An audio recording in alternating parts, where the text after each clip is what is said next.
Maririnig na ang masiglang kantahan at tawanan ng mga tao. Ang simoy ng hangin ay lumalamig na rin. Ang iba naman ay abala sa pagbili ng mga dekorasyon na kanilang isasabit sa labas at loob ng kanilang bahay upang ipagdiriwang ang Pasko.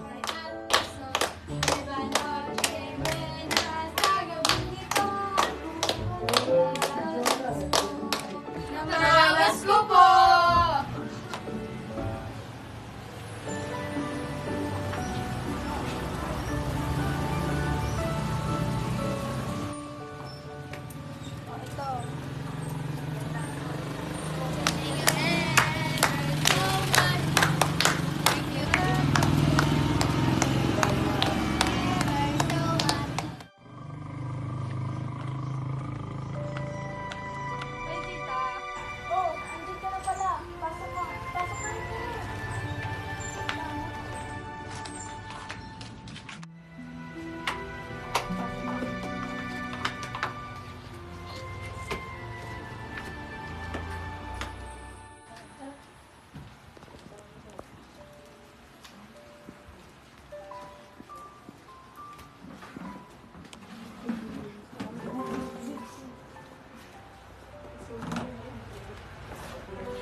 Nay, ang friend said pupunta na sila dito sa mga kain.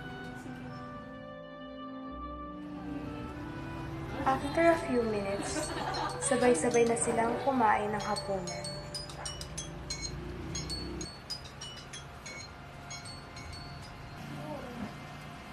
Hello?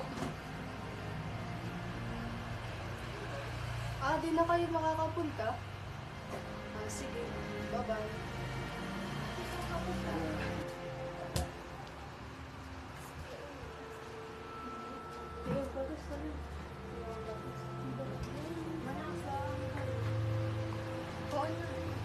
Ano nangyari? Hindi daw sila dito pupunta. Akala ko pa naman dito sila kakain. Hayaan mo na. May mga kasama din naman tayo dito.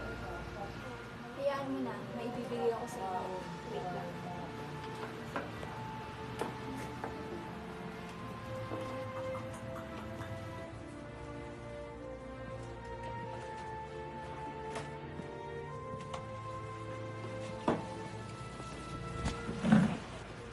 Nagsimula na rin silang magbigay ng regalo sa isa't isa.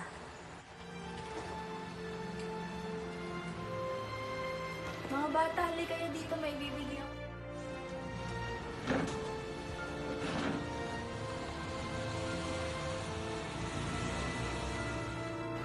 Sa pamamagitan ng pagdiriwang ng Kapaskuhan, may papakita natin ang ating pagmamahal at pagpapahalaga hindi lamang sa ating pamilya, kundi maging sa ibang tao.